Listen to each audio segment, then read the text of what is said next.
খবর শুনছেন বিশ্ব সংবাদ চ্যানেল থেকে। আজ জানাবো পশ্চিমবঙ্গ দেশ বিদেশের বাছাই করা গুরুত্বপূর্ণ তাজা খবরের শুরুতেই জানিয়ে দেব সংবাদ শিরোনাম। ভোটের রেজাল্টের আগেই বিস্ফোরক রাজ্যের আইনজীবী কপিল সিব্বল বলেই ফেললেন, দেখে মনে হচ্ছে ওরাই সরকার গড়বে। ভোটের ফল প্রকাশের আগেই বিজয়ীর নাম ঘোষণা সৌরভ গাঙ্গুলির, করলেন ভবিষ্যৎবাণী। তৃণমূল না বিজেপি, পাল্লা ভারী কার? বিদেশের প্রেডিকশন মার্কেটে হঠাৎ বড় বদল। জানুন কার জয়ের সম্ভাবনা কত শতাংশ। ৭৭টি কেন্দ্রে ভোট গণনা। আপনার বিধানসভার কাউন্টিং কোথায় রইল লিস্ট। সোমবার ২৯৩ আসনে ভোট গণনা। সবচেয়ে বেশি পর্যবেক্ষক উত্তর ২৪ পরগনায়, সবচেয়ে কম কোন জেলায় জানালো কমিশন। তৃণমূল পরাজয় স্বীকার করে নিয়েছে। গণনার আগে শ্রমিক ভট্টাচার্যের মন্তব্যে উত্তাল রাজনীতি। ফলতায় নতুন করে ভোট, সিদ্ধান্ত কমিশনের। বাতিল গোটা বিধানসভার ভোট গ্রহণ। সোমে ২৯৩টি আসনে ভোট গণনা রাজ্যে। করা যাবে না বিজয় মিছিল, জারি ১৬৩ ধারা। ভোট গণনার আগেই এলো নির্দেশ। ফলতায় ২৪ মে গণনা। তারিখ বদল নিয়ে অভিষেক মালব্য সংঘাত, তুঙ্গে ডায়মন্ড হারবার মডেল বিতর্ক। গণনার দিনেই লণ্ডভণ্ড হবে বাংলা। সোমবার কালবৈশাখীর প্রবল ভ্রুকুটে কলকাতা সহ ৯ জেলায় লাল সতর্কতা। ৪ই মে নির্ধারণ হতে পারে বাংলার ভবিষ্যৎ। কোন দিকে যাবে রাজ্য? মানুষের রায় কার দিকে? ভবানীপুর নিয়ে কি টেনশন আছে? ফিরহাদ হাকিম বললেন। স্ট্রংরুমের পাহারায় এবার বিজেপির মহিলা ব্রিগেড। গণনার আগে স্নায়ুর লড়াই তুঙ্গে। সুপ্রিম নির্দেশের স্বস্তিতে ঘাসফুল শিবির। পিছু হটলেন সিসি জ্ঞানেশ কুমার, দাবি তৃণমূলের। পেছনের সিটে ফাইল ভর্তি ব্যাগ, গাড়ির নাম্বার প্লেটে এক্স আর্মি, কার ইশারায় চলছে খেলা। ভবানীপুরে সাবধানী তৃণমূল। গণনার আগের রাতে এজেন্টদের নিয়ে কালীঘাটে বৈঠকে মমতা। গণনা কেন্দ্রের অদূরে হোটেল ভাড়া, ভোর ৫টায় হাজিরা। কাউন্টিংয়ের দিন কি করতে হবে কর্মীদের নিয়ম বলে দিলেন মমতা অভিষেক। নিজেদের হাল ফেরানোই চ্যালেঞ্জ লালের। ৪ই মে অলৌকিক কিছুর অপেক্ষায় বামেরা। তৃণমূল জানে ওরা হারছে। গণনার আগের রাতেই দিলীপের মুখে বিজেপি সরকার, পাল্টা হুঁশিয়ারিতে কাঁপছে বাংলা। সিপিআইএম ফর্ম ১৭C প্রকাশ ও ভিভিপ্যাট গণনার দাবিতে কমিশনকে চিঠি সিপিআইএমের। ১০ বার জন্ম নিলেও ফলতায় পুনর্নির্বাচন ঘোষণা হতেই চ্যালেঞ্জ অভিষেকের, উগরে দিলেন ক্ষোভ। কাল গোনা হবে ভোট, আজ চলবে চূড়ান্ত প্রস্তুতি। জয়ের হ্যাট্রিকের লক্ষ্যে কেকেআর আর কি নজরে দিনভর। তামিলনাড়ুর চাবিকাঠি নাকি থাকবে তার হাতে। ডিএমকে না এআইডিএমকে, কার দিকে ঝুঁকবেন বিজয়? গণনায় গাফিলতিতে যেতে পারে চাকরিও, কড়া হুঁশিয়ারি কমিশনের। রাত ২টো বাজলেও কেন্দ্র ছাড়বেন না। গণনার আগে ইভিএম কারচুপি রুখতে মমতা অভিষেকের এক গুচ্ছ করা নির্দেশ। ২৯৪ নয়, সোমবার ভোট গণনা হবে ২৯৩ বিধানসভা কেন্দ্রের। কেন জানেন? সোমবার রাজ্যে ৭৭টি কেন্দ্রে চলবে ভোট গণনা। ২৯৩টি বিধানসভার তালিকা প্রকাশ করল কমিশন। দিদি আছেন, দিদি থাকবেন। রাজ্যের ভোট গণনার আগের দিন ২৩৪টি আসনের ভবিষ্যৎবাণী অখিলেশের। ২১-এর থেকেও বেশি আসন। বুথ ফেরত সমীক্ষাকে আর্থিক জালিয়াতি বলে উড়িয়ে মেগা ভবিষ্যৎবাণী অভিষেকের। নবান্ন দখলের যুদ্ধে বিশেষ ভূমিকা রাখবে ৩৭টি আসন। জেনে নিন অজানা তথ্য। এক্সিট পোলকে শেয়ার বাজারের খেলা বলে উড়িয়ে দিলেন মমতা, ২০০ পারের হুঙ্কার। ২০ রাউন্ডে আমি জিতব। ভবানীপুরের ফল নিয়ে ডেট শিওর শুভেন্দু, দিলেন গণনার পুঙ্খানুপুঙ্খ অঙ্ক। বাংলার মসনদে কে? ৪ই মে সকাল থেকেই বিধানসভা ভোটের লাইভ কভারেজ ও চূড়ান্ত ফলাফল দেখুন এক ক্লিকে। মমতার ঝুলিতেই কি 234টি আসন? ফল ঘোষণার আগেই বোমা ফাটালেন অখিলেশ যাদব। কাউন্টিং শুরু, বাংলার মসনদে কে? আজ বৈঠকে মমতা। এতক্ষণ শুনছিলেন সংবাদ শিরোনাম, এখন আসছি বিস্তারিত খবরে। ভোটের রেজাল্টের আগে হাইকোর্টের পর সুপ্রিম কোর্টেও ধাক্কা খেয়েছে তৃণমূল কংগ্রেস। গণনা কেন্দ্রে সুপারভাইজার হিসাবে শুধুমাত্র কেন্দ্রীয় সরকারি কর্মচারীদেরই নিয়োগের স্বচ্ছতা নিয়ে প্রশ্ন তুলে তৃণমূলের কড়া মামলা খারিজ করেছে সর্বোচ্চ আদালত। যদিও তৃণমূলের আইনজীবী কপিল সিব্বালের দাবি, আদালতের নির্দেশের ভুল ব্যাখ্যা হচ্ছে। শীর্ষ আদালত তাদের আর্জি খারিজ করেনি। সুপ্রিম কোর্টের নির্দেশের ব্যাখ্যা সিব্বালের। কমিশনের তরফে জারি করা বিজ্ঞপ্তি ত্রুটিপূর্ণ বলে হাইকোর্টে আবেদন করে তৃণমূল। তাদের যুক্তি ছিল, ওই বিজ্ঞপ্তিটি থাকাই উচিত নয়। সিব্বাল বলেন, কমিশনের বিজ্ঞপ্তির প্রসঙ্গ উল্লেখ করে শনিবার সুপ্রিম কোর্টের নির্দেশ, ভোট গণনার কাজে নিযুক্ত কাউন্টিং সুপারভাইজার এবং কাউন্টিং অ্যাসিস্ট্যান্ট কেন্দ্রীয় সরকার বা রাজ্য সরকারেরও কর্মী হতে পারেন। সিব্বালের কথায়, কমিশনের বিজ্ঞপ্তিতে বলা হয়েছিল, বিভিন্ন সূত্র থেকে তাদের কাছে খবর এসছে ভোট চলাকালীন বুথগুলিতে বিভিন্ন সমস্যা হতে পারে। তাই প্রত্যেক বুথে কেন্দ্রীয় সরকারের প্রতিনিধি হিসাবে একজন করে কেন্দ্রীয় সরকারি আধিকারিক নিয়োগ করা হবে। সিব্বল বলেন, কমিশনের সিদ্ধান্ত এবং বিজ্ঞপ্তি সঠিক বলে পর্যবেক্ষণে জানায় হাইকোর্ট। সেই নির্দেশের বিরোধিতা করেই সুপ্রিম কোর্টের দ্বারস্থ হয় তৃণমূল। বিজ্ঞপ্তিটি যাতে যথাযথভাবে কার্যকর করার নির্দেশ দেওয়া হয়, সেই আবেদন নিয়ে সুপ্রিম কোর্টে যান তারা। গত বুধবারের ভোট গ্রহণ পর্ব মিটে গিয়েছে। রাজ্যবাসীর রায় এখন যন্ত্রবন্দি। আগামী 4ই মে ভোট গণনা। ইভিএমের স্ট্রংরুমে বন্দি, আর সেগুলোকে পাহারা দেওয়ার জন্য রয়েছে কেন্দ্রীয় বাহিনী। ভোট পর্ব নানান দিকে শুরু হয় বিক্ষোভ। বিশেষ করে শাসক দল তৃণমূল এবং বিরোধী দল বিজেপির ওপরে অভিযোগ উঠেছে। তবে সব কিছুর ঊর্ধ্বে রাজ্যের মানুষদের লক্ষ্য থাকবে এদিনের ভোটের ফলাফল নিয়ে। প্রসঙ্গত, রাজ্য জুড়ে 2 দফার ভোট গ্রহণ প্রক্রিয়া শান্তিপূর্ণভাবেই হয়েছে। গত বুধবার দ্বিতীয় দফার নির্বাচনের দিন স্ত্রী ডোনাকে সঙ্গে নিয়ে ভোট দিতে গিয়েছিলেন সৌরভ গাঙ্গুলি। সেখানে তাকে ভোট সংক্রান্ত প্রশ্ন করা হলে তিনি তা এড়িয়ে গিয়েছিলেন। সৌরভ গাঙ্গুলি ভারতীয় ক্রিকেটের একজন জনপ্রিয় চরিত্র। ভারতীয় দলকে কঠিন সময়ে নেতৃত্ব দিয়েছেন তিনি। এমনকি মহামারী কোভিডের সময়ে সৌরভ গাঙ্গুলি ছিলেন ভারতীয় ক্রিকেট বোর্ডের প্রধান। কঠিন সময়ে ভারতীয় ক্রিকেটের জন্য কাজ করেছেন সৌরভ। ভারতকে বিশ্ব ক্রিকেটের মঞ্চে নতুন করে পরিচিত দেওয়ার পাশাপাশি ভারতীয় ক্রিকেট বোর্ডকে বিশ্বের সবথেকে ধনী ক্রিকেট বোর্ডে রূপান্তরিত করার পেছনে গাঙ্গুলির বেশ বড় হাত ছিল। টিম ইন্ডিয়ার জার্সিতে সৌরভের নামে 5ম সর্বাধিক রান বানানোর রেকর্ডটি রয়েছে। 421 ম্যাচে 38টি শতরান এবং 106টি অর্ধশতরানের বিনিময়ে 41.42 গড়ে 18,433 রান বানিয়েছেন এবং 132টি উইকেট নিয়েছেন। রাজ্য বিধানসভা নির্বাচনের ফলাফল ঘোষণা হতে আর কয়েক ঘন্টা বাকি। বাংলার মোড়ে মোড়ে যখন রাজনৈতিক বিশ্লেষণ তুঙ্গে, তখন সুদূর আমেরিকার অনলাইন প্রেডিকশন প্ল্যাটফর্ম বা সট্টা বাজারগুলোতে চলছে টানটান উত্তেজনা।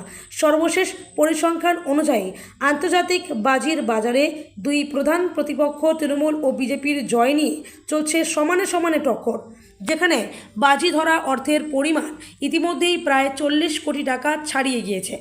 আমেরিকার একটি নামী প্রেডিকশন প্ল্যাটফর্মের তথ্য অনুযায়ী 29 এপ্রিল পর্যন্ত বিজেপির জয়ের সম্ভাবনা 56% এবং তৃণমূলের 43% দেখাচ্ছে।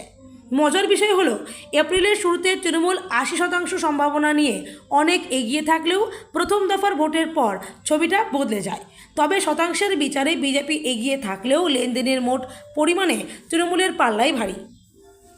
তৃণমূলের পক্ষে প্রায় $18 লক্ষ লেনদেন হয়েছে, যা বিজেপির তুলনায় অনেকটাই বেশি। বিশ্লেষকদের মতে বড় বিনিয়োগকারীরা বিজেপির ওপর মোটা অঙ্কের বাজি ধরায় তাদের শতাংশ বাড়লেও তৃণমূলের পক্ষে বাজি ধরা মানুষের সংখ্যা অনেক বেশি। দিল্লি বনাম আন্তর্জাতিক বাজার কার পাল্লা ভারী?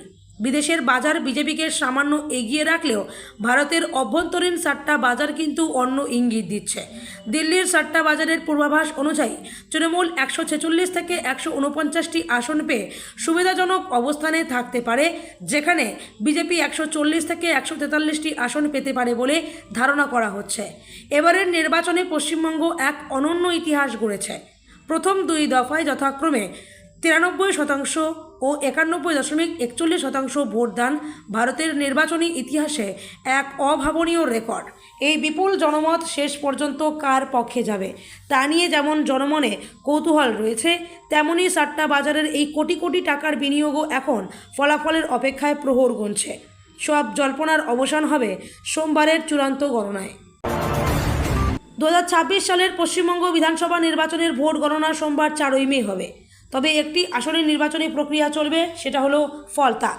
29শে এপ্রিলের নির্বাচনে গুরুতর নির্বাচনী অনিয়ম এবং গণতান্ত্রিক প্রক্রিয়া ব্যাহত হওয়ার অভিযোগের পর 294টি আসনের মধ্যে 293টির ভোট গণনা হবে। নির্বাচন কমিশন তাদের পূর্ব পরিকল্পনা সংশোধন করে ভোট গণনা কেন্দ্রের সংখ্যা কমিয়ে 77-এ নামিয়ে এনেছে। কমিশন জানিয়েছেন, মাঠ পর্যায়ের তথ্যের ভিত্তিতেই এই সংখ্যা কমানো হয়েছে, তবে পরিস্থিতির ওপর নজরদারি ও পর্যালোচনা অব্যাহত রয়েছে। কেন্দ্রের সংখ্যা হ্রাস বৃহস্পতিবার মুখ্য নির্বাচনী আধিকারিকের দপ্তর এই সংশোধিত সংখ্যার বিষয়টি নিশ্চিত করেছেন। পশ্চিমবঙ্গের মুখ্য নির্বাচনী আধিকারিক মনোজ আগরওয়াল জানান, বিভিন্ন জেলা থেকে প্রাপ্ত মতামতের ভিত্তিতেই এই সিদ্ধান্ত নেওয়া হয়েছে এবং তিনি ইঙ্গিত দেন যে প্রয়োজনে গণনা কেন্দ্রের সংখ্যা আরও কমিয়ে আনা হতে পারে।